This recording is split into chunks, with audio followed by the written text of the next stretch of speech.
Students, तो आज का जो हमारा टॉपिक है वो है स्पोर्ट एंड मूवमेंट।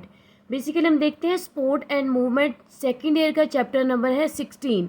ठीक है, उसमें हम देखते हैं किस तरह जो प्लांट्स हैं या एनिमल्स हैं उनको स्पोर्ट चाहिए होती है उनको, और मूवमेंट क्या होता है। बेसिकली हम इसमें देखेंगे स्पोर्ट जो है प्लांट्स और एनिमल्स, इनको ग्रेविटी के अगेंस्ट जो है वो स्पोर्ट चाहिए होती है। जाहिर है हम कहाँ रह रहे हैं, हम अर्थ पे रह रहे हैं, तो अर्थ पे क्या होती है, बेसिकली हमारे पे ग्रेविटेशनल फोर्स जो है ये एक्ट कर रही होती है। तो हम कहते हैं जो प्लांट्स होते हैं उनको और एनिमल्स को उस ग्रेविटी के अगेंस्ट खुद को मेंटेन रखना होता है। जैसे हम बात करते हैं एनिमल्स की, तो एनिमल्स में क्या होते हैं, मसल्स होते हैं उनके अंदर, उसके अलावा उनमें कार्टिलेज होती हैं, उसके अंदर अलावा उनमें बोन्स होती हैं जो कि उनको बेसिकली क्या करती हैं, सपोर्ट प्रोवाइड करती हैं। ठीक है, अगर मैं बात करूँ ग्रेविटेशनल फोर्स की, तो उनमें प्लांट्स और एनिमल्स जो हैं ये बेसिकली जो होते हैं ग्रेविटेशनल फोर्स इन पे इफेक्ट कर रही होती है। अब हम देखते हैं यहाँ पे हमारे पास दो पॉइंट्स आ जाते हैं, एक है मूवमेंट और दूसरे नंबर पे है लोकोमोशन। इसमें क्या डिफरेंस है, सबसे पहले मैं बताती हूँ मूवमेंट के बारे में। अगर मूवमेंट क्या है, ये इसमें बॉडी पार्ट्स जो है वो मूव करते हैं। ठीक है, बॉडी पार्ट्स कोई भी है वो मूवमेंट शो करता है। जैसे मैं बताती हूँ कि अगर फोटोसिंथेसिस का प्रोसेस हो रहा है तो लीव्स क्या करेंगे, वो अपनी डायरेक्शन जो है वो सन की तरफ कर देंगे, सनलाइट की तरफ डायरेक्शन कर देंगे ताकि इजीली लाइट को ट्रैप कर सके, या फिर वो डिफरेंट काइंड की मूवमेंट जो है वो शो करते हैं। उसके अलावा जो है अगर मैं बात करूँ लोकोमोशन की, तो लोकोमोशन किन में होती है, एनिमल्स में होती है। इसमें क्या होता है, अगर इसकी डेफिनेशन करें, in which whole body change its position, ये ऐसी लोकोमोशन हम कहते हैं जिसमें जो एक पूरी बॉडी है वो अपनी जो है वो पोजीशन को चेंज करती है, इसको हम कहते हैं लोकोमोशन। जैसे हम कहते हैं एनिमल्स जो हैं वो फूड के लिए, शेल्टर के लिए एक जगह से दूसरी जगह जो है वो लोकोमोशन शो करते हैं, एक जगह से दूसरी जगह वो जाते हैं। ठीक है, उसके बाद जो हमारे पास आ जाता पॉइंट वो है स्पोर्ट इन प्लांट्स। प्लांट्स जो हैं वो खुद को कैसे सपोर्ट करते हैं, मैंने बताया जैसे एनिमल्स में मसल्स होते हैं, कार्टिलेज होती हैं या बोन्स होती हैं, इसी तरह प्लांट्स अपने आप को किस तरह मेंटेन करते हैं। लीव्स की स्ट्रक्चर को वो किस तरह मेंटेन करेंगे, प्लांट स्टेम किस तरह मेंटेन होगा। तो बेसिकली हम इसमें देखते हैं टर्गर प्रेशर, जो बहुत ही इंपॉर्टेंट पॉइंट है टर्गर प्रेशर। टर्गर प्रेशर की अगर मैं डेफिनेशन करूं, an internal hydrostatic pressure is called turgor pressure. अब हम देखते हैं कि बेसिकली ये मैंने एक सेल ड्रॉ किया है, सेल के अंदर ये जो आप लोगों को राउंड स्ट्रक्चर नज़र आ रहा है ये है वैक्यूल।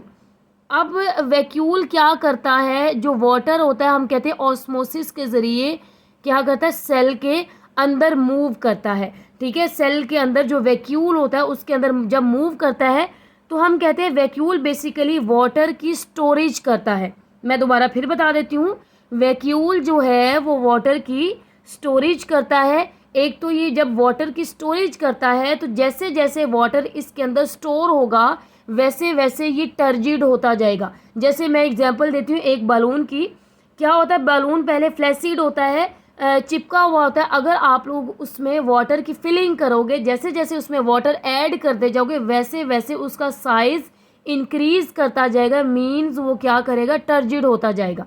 ठीक है, इसी तरह वैक्यूल के अंदर जैसे ही वाटर की मूवमेंट होगी ये बड़ा होता जाएगा, ये टर्जिड होता जाएगा।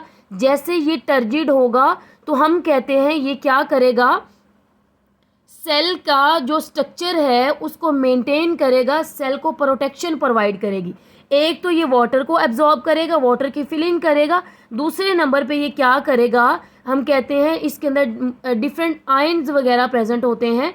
अब मैं बात करती हूँ इसके अंदर पोटाशियम आयंस होते हैं जो कि इसके अंदर क्या करते हैं, इसके अंदर जाते हैं और बेसिकली ये क्या करते हैं, इसको जैसे जैसे पोटाशियम आयन अंदर जाएंगे वैसे वैसे वाटर के मॉलिक्यूल जो हैं वो वैक्यूल के अंदर मूव करेंगे।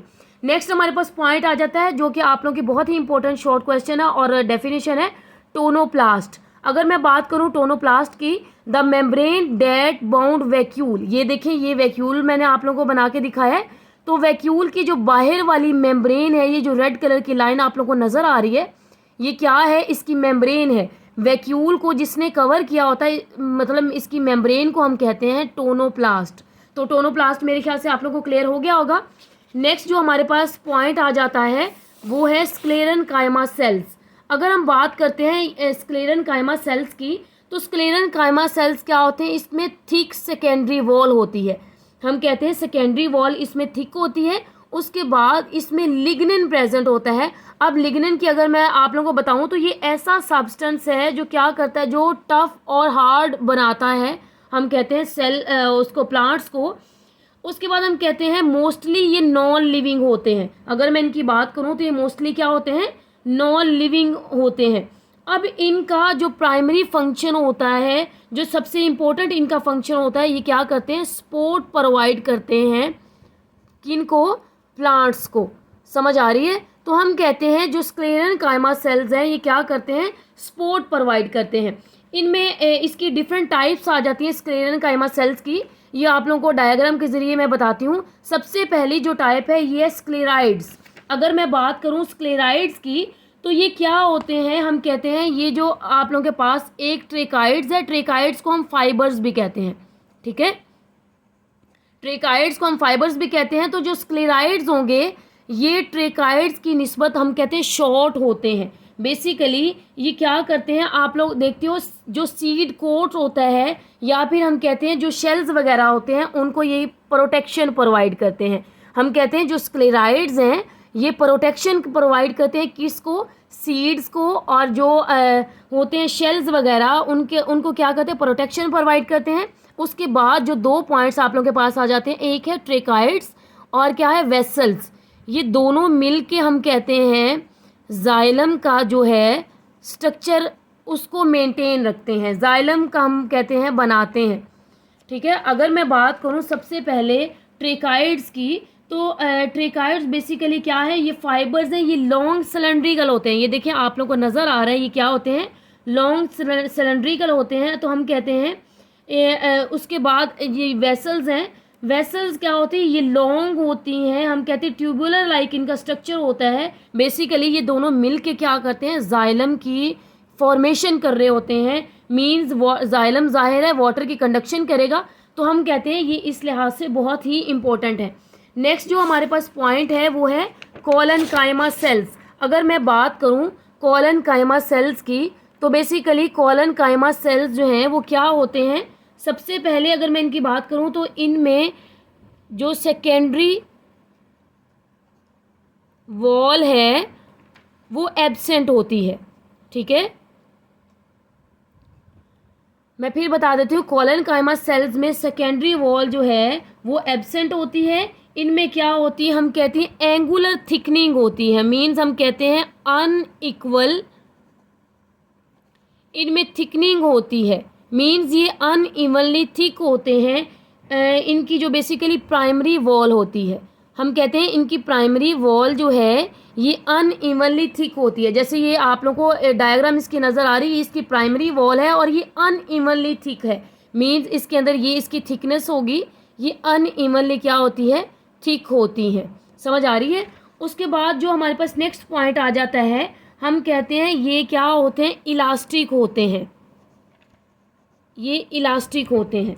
ठीक है, नेक्स्ट जो हमारे पास पॉइंट है, हम कहते हैं बेसिकली ये क्या करते हैं, कोलनकाइमा सेल्स जो हैं यंग प्लांट्स को, या हम कहते हैं यंग जो हमारे पास हर्बेशियस प्लांट्स होती हैं, मीन्स जो है हर्ब्स वगैरह, उनको ये क्या करते हैं, हर्बेशियस प्लांट्स को ये क्या करेंगे, हम कहते हैं प्रोटेक्शन प्रोवाइड करते हैं, जो कोलनकाइमा सेल्स हैं। उसके बाद हम देखते हैं ये बेसिकली जो कोलनकाइमा सेल्स, ये था कोलनकाइमा सेल्स के बारे में। नेक्स्ट हमारे पास आ जाता है बंडल कैप्स क्या होते हैं। ये देखिए हमारे पास क्या होते हैं, हम कहते हैं वेस्कुलर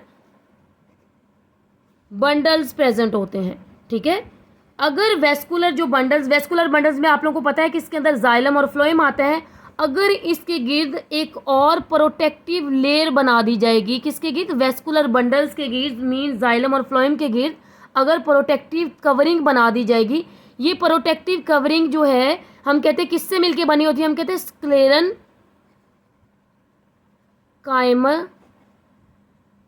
फाइबर से मिलके बनी होती है, जो कि बेसिकली इसको प्रोटेक्शन प्रोवाइड करते हैं। तो इसको हम कहते हैं बंडल कैप का नाम देते हैं। मैं दोबारा फिर बता देती हूँ, अगर वेस्कुलर बंडल्स जो हैं उनको प्रोटेक्ट किया जाएगा स्क्लेरेनकाइमा फाइबर से, तो ये बेसिकली एक बंडल कैप बनाते हैं, इसको हम कहते हैं बंडल कैप्स। तो जी स्टूडेंट्स, ये था हमारा आज का लेक्चर।